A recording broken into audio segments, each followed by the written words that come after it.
नमस्कार। आज हम बात करने वाले हैं एक ऐसे राज्य की जो अपनी पुरानी छवि को तोड़कर एक नई कहानी लिख रहा है। एक ऐसा राज्य जो बहुत तेजी से आगे तो बढ़ रहा है, लेकिन अपनी जड़ों को, अपनी विरासत को नहीं भूला है। जी हाँ, आज हम बात कर रहे हैं बिहार की। चलिए सीधे 1 नंबर से शुरू करते हैं। और ये कोई छोटा मोटा नंबर नहीं है। 13.1%। ये 2024-25 के लिए बिहार की अनुमानित विकास दर है, जो देश के औसत से भी कहीं ज्यादा है। ये सिर्फ एक आंकड़ा नहीं है, ये बिहार की बदलती हुई तस्वीर का सबसे बड़ा सबूत है। तो सवाल ये है कि ये जबरदस्त ग्रोथ ये हो कैसे रही है। आइए बिहार की इस आर्थिक उड़ान के पीछे के राज को थोड़ा और करीब से देखते हैं। देखिए, ये ग्रोथ सिर्फ कागजों पर नहीं है, इसका असर आम लोगों की जिंदगी पर पड़ रहा है। जरा सोचिए, सिर्फ 4 साल में एक औसत बिहारी की इनकम 46,000 रुपए से बढ़कर 76,000 रुपए से भी ज्यादा हो गई है। मतलब समृद्धि अब धीरे धीरे हर घर तक पहुंच रही है। तो ये पैसा आ कहां से रहा है? क्या अभी भी सब कुछ खेती पर ही निर्भर है? नहीं। ये चार्ट देखिए, कहानी बिल्कुल साफ हो जाती है। मैन्युफैक्चरिंग और कंस्ट्रक्शन, मतलब जो उद्योग धंधे हैं, वो अब तेजी से बढ़ रहे हैं और अर्थव्यवस्था में उनका हिस्सा 21% से बढ़कर लगभग 27% हो गया है। ये एक बहुत बड़ा और पॉजिटिव बदलाव है।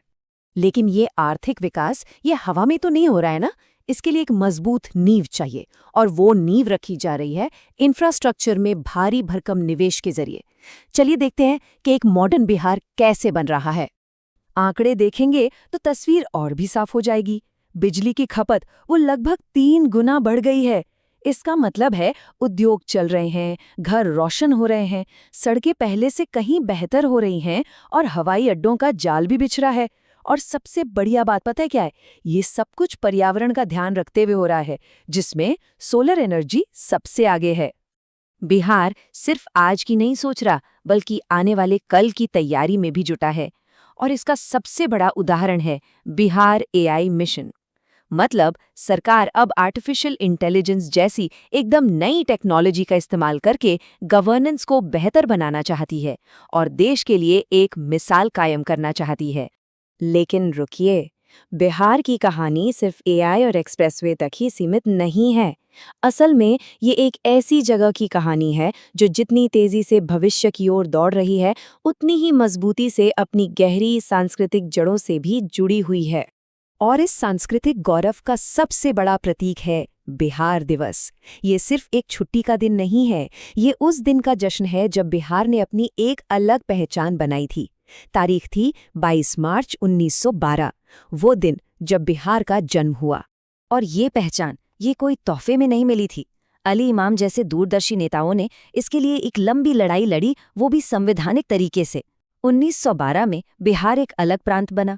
फिर 1936 में ओडिशा के अलग होने के बाद इसकी अपनी पहचान और भी पक्की हो गई।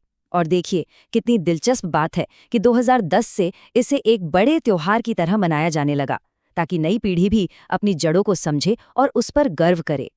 और 2026 के समारोह की थीम देखिए, उन्नत बिहार, उज्जवल बिहार। ये दो शब्द ही पूरी कहानी को कितने खूबसूरती से बयां करते हैं। एक तरफ है उन्नत यानी विकास, और दूसरी तरफ है उज्जवल यानी एक सुनहरा भविष्य। और ये जश्न सिर्फ बिहार की सरहदों तक ही सीमित नहीं है। अमेरिका हो, यूके हो या ऑस्ट्रेलिया, दुनिया के कोने कोने बसे बिहारी इस दिन को बड़े शान से मनाते हैं। कहते हैं ना, आप बिहारी को बिहार से तो निकाल सकते हैं, लेकिन बिहार को बिहारी के दिल से नहीं।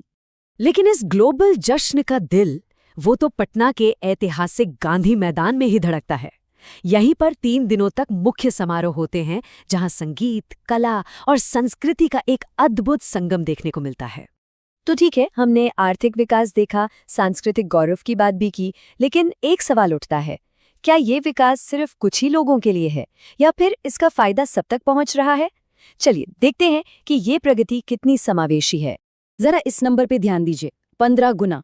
जी हाँ, पिछले करीब 2 दशकों में बिहार ने शिक्षा और स्वास्थ्य जैसी सामाजिक सेवाओं पर अपना खर्च 15 गुना बढ़ा दिया है। ये दिखाता है कि विकास का मतलब सिर्फ सड़कें और फैक्ट्रियां बनाना नहीं है, बल्कि लोगों की जिंदगी को बेहतर बनाना है। और इस निवेश का असर जमीन पर साफ दिख रहा है। देखिए, 2017 से 2023 के बीच शिशु मृत्यु दर यानी इन्फेंट मोर्टेलिटी रेट हर 1000 जन्म पर 35 से घटकर 23 पर आ गई है। ये सिर्फ एक आंकड़ा नहीं है, ये उन हजारों परिवारों के लिए उम्मीद की किरण है जिनके बच्चे अब एक ज्यादा स्वस्थ जिंदगी जी सकते हैं। और ये विकास का मॉडल पर्यावरण के बारे में भी सोचता है। जल जीवन हरियाली मिशन ने राज्य में हरियाली को एक दशक के सबसे ऊंचे स्तर पर पहुंचा दिया है। इतना ही नहीं, बिहार अपनी ग्रीन बजटिंग पहल के जरिए क्लाइमेट चेंज से लड़ने में भी देश के अग्रणी राज्यों में से एक बन रहा है। तो जब हम इन सभी चीज़ों को एक साथ रखकर देखते हैं, एक तेज़ी से बढ़ती अर्थव्यवस्था, अपनी जड़ों से गहरा लगाव और सबके लिए विकास की सोच, तो एक बहुत ही खास मॉडल उभरकर सामने आता है। शायद हम इसे बिहार का नया ब्लूप्रिंट कह सकते हैं। और इस ब्लूप्रिंट को हकीकत में बदलने में बिहार फाउंडेशन एक बहुत अहम रोल निभा रहा है।